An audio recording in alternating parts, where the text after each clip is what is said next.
Allez, c'est parti, je vous raconte la suite.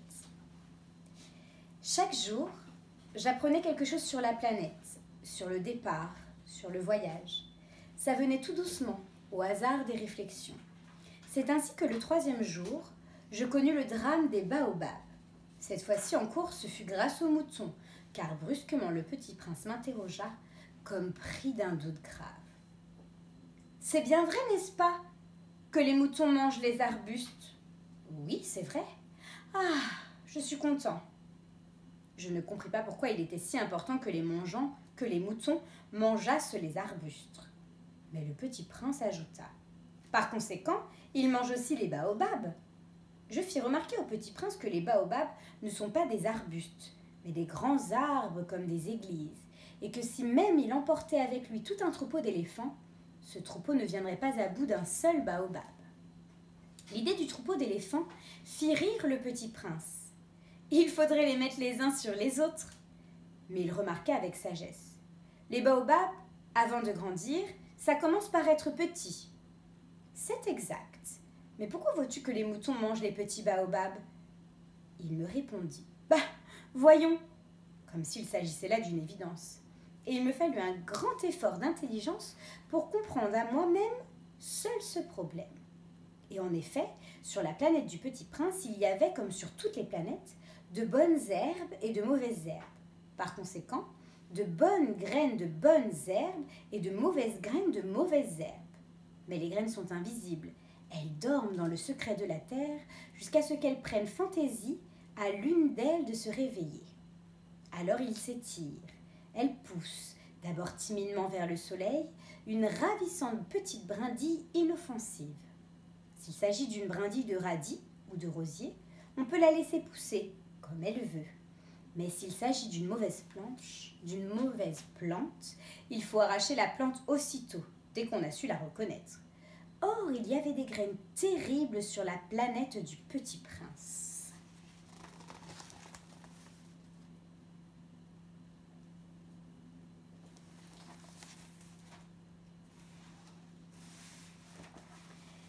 C'étaient les graines des baobabs.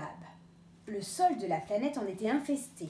Or, un baobab, si l'on s'y prend trop tard, on ne peut plus s'en débarrasser. Il encombre toute la planète.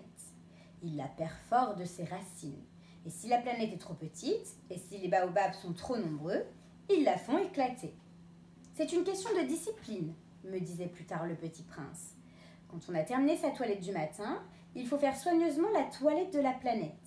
Il faut s'astreindre régulièrement à arracher les baobabs dès qu'on les distingue d'avec les rosiers, auxquels ils ressemblent beaucoup quand ils sont très jeunes. C'est un travail très ennuyeux, mais très facile.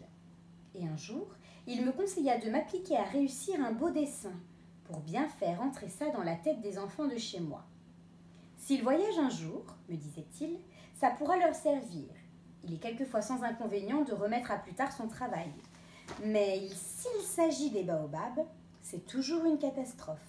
J'ai connu une planète, habitée par un paresseux. Il avait négligé 3 arbustes. Et, sur les indications du Petit Prince, j'ai dessiné cette planète-là. Je n'aime guère prendre le ton d'un moraliste, mais le danger des baobabs est si peu connu et les risques courus par celui-ci qui s'égarerait dans une astéroïde sont si considérables que pour une fois, je fais exception à ma réserve. Je dis « Enfants, faites attention aux baobabs, c'est pour avertir mes amis d'un danger, qu'ils frôleraient depuis longtemps, comme moi-même, sans le connaître que j'ai tant travaillé ce dessin-là. La leçon que je donnais en valait la peine.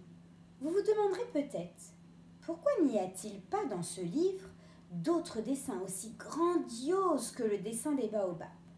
La réponse est bien simple. J'ai essayé, mais je n'ai pas pu réussir. Quand j'ai dessiné les baobabs, j'ai été animée par le sentiment de l'urgence.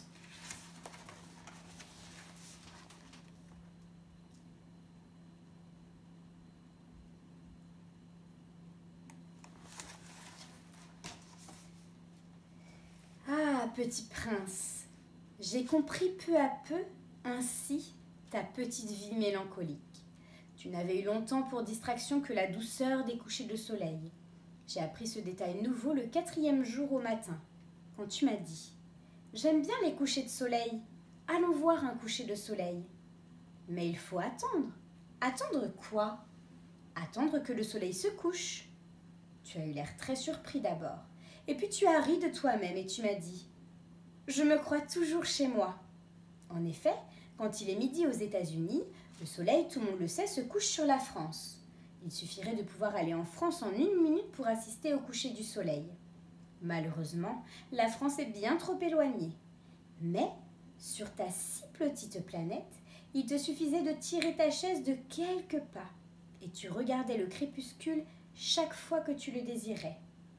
Un jour, j'ai vu le soleil se coucher 44 fois. Et un peu plus tard, tu ajoutais « Tu sais, quand on est tellement triste, on aime les couchers de soleil. » Le jour des 44 fois, tu étais donc tellement triste? Mais le petit prince ne répondit pas.